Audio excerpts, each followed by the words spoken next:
The heart and soul of coaching small group leaders is two things: prayer and asking good questions. We've seen time and again how important prayer is in everything in life, but it is especially important when it comes to ministry. Ephesians 6:12 says, "For we do not wage war against flesh and blood, but against the rulers, against the authorities, against the powers in this dark world, and against the spiritual forces of evil in the heavenly realms." What that means is that your leaders need your prayers every day. The enemy does not like that they have joined God's army, and it is very common to see the enemy vehemently attacking people as they step out into leadership in the kingdom of God. And that's where you come in. Your prayers matter. Your prayers for your leaders, for their families, for their small group. If you pray nothing else, pray prayers of protection for them. I make the commitment to pray for our coaches and directors every day, and you need to do the same with your leaders. We're trying to create a blanket of prayer over the whole church because we all need God's grace, provision, protection, and strength.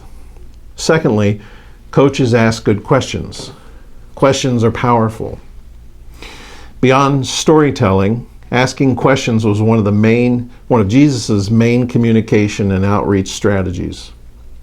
We know that true change doesn't happen unless someone owns the message of change. And getting people to own that message requires them to seek the solution for themselves rather than just telling them the solution. Many times, it's just easier for coaches to tell their leaders what they should do rather than going through the effort of asking questions that help them think about the issue for themselves. For that reason, learning to ask good questions helps leaders own the change they need. That's one of the best leadership tools that we have.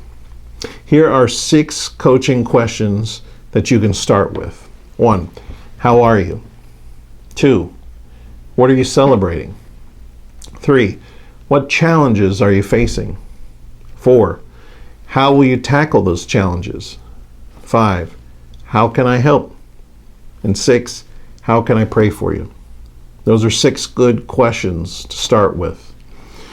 When asking questions, it's important to listen well, to actively listen. This means you aren't thinking about what you're going to be doing later, or thinking about what you did earlier, or thinking about what you're going to say next. It means really listening. It means facing them, looking at them, avoiding distractions like your cell phone, avoiding interrupting them, giving them the opportunity to finish what they're saying, avoiding telling them what you did in a similar situation, and avoiding giving them advice unless they specifically ask for it. Here's another framework for asking good questions. RPMS. RPMS. It stands for relational, physical, mental, and spiritual. We can ask questions that fall into these categories.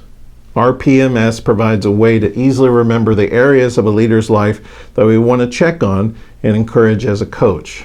Just as we check the RPMs on a car to see how well it's running, we can check the RPMS on ourselves and our leaders to see if all is in balance. The idea comes from Jesus' growth in Luke 2. It says, "And Jesus grew in wisdom and stature and in favor with God and men."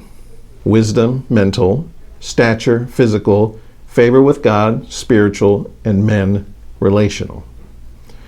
So here's some good questions about relationships. How are things at home? How's your family life? Who do you consider your closest friend? How is God using that relationship to grow you? What are your relationships like at work? What is the most challenging relationship in your life? The most rewarding? Do you have any mentors in your life? Have you thought about getting one? Here are some good questions about physical balance. How is your work schedule? What does a good night's rest look like for you? How is your energy level on a scale of 1 to 10? What about your physical health do you want to change? What parts of that are in your control and what parts are out of your control? Here's some good questions about mental learning. What have you been learning lately? How have you applied what you've been learning with your small group? What thoughts have been dominating your mind lately? Are these thoughts having a positive or a negative effect on your life? Are they thoughts that are pleasing to God? Is there something that needs to be corrected in your thought life? Here's some good questions about spiritual health.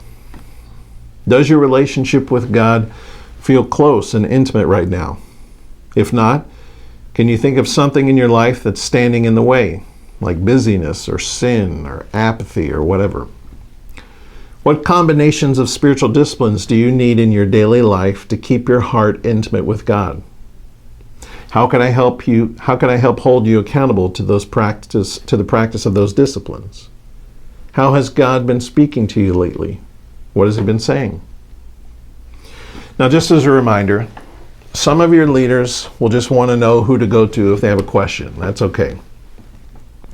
Those leaders you can still cover in prayer. You can provide reactive care when they reach out to you. Some of your leaders will stay in touch with you, but for the most part, they don't need a lot of help. Again, you can still pray for them, and you can provide care when they need it.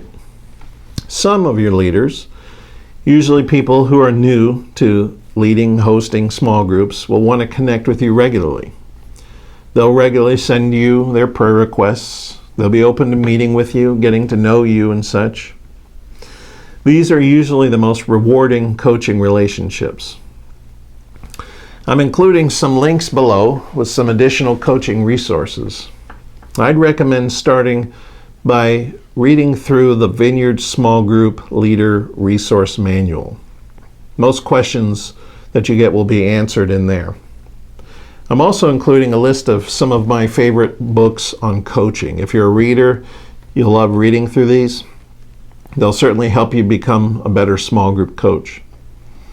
I'd recommend starting with the book Coaching 101 by Robert Logan. I wanted to make sure to give you plenty of resources so you're equipped to coach your leaders and hosts. As you read these resources, you'll hear them mention several activities that I don't necessarily require you to do, like visiting your leaders' small groups, having huddles with all of your leaders, and filling out coaching reports. I've spent many years now coaching small group leaders, building coaching teams, and studying the field of small group coaching. I've come to realize that the most important activities a small group coach can do are praying daily for their leaders and being available to encourage, support, and equip their leaders when they ask for it. Some of your leaders you will connect strongly with, and you may want to visit their group and encourage them and their group members. If you do decide to visit a group, it's a perfect opportunity to have you and the group pray for the leader and their family. You may also want to invite several of your leaders out for coffee so you can all encourage one another. This is called a coaching huddle. That's great too. But I found it's better if I don't require you to do that. Rather, if that kind of relationship emerges organically, then that's great. As for filling out reports, since we're meeting every other month, we'll have plenty of opportunities to talk and resource one another as a coaching team. I don't need to give you more busy work to do. So, again, thank you for serving as a small group coach.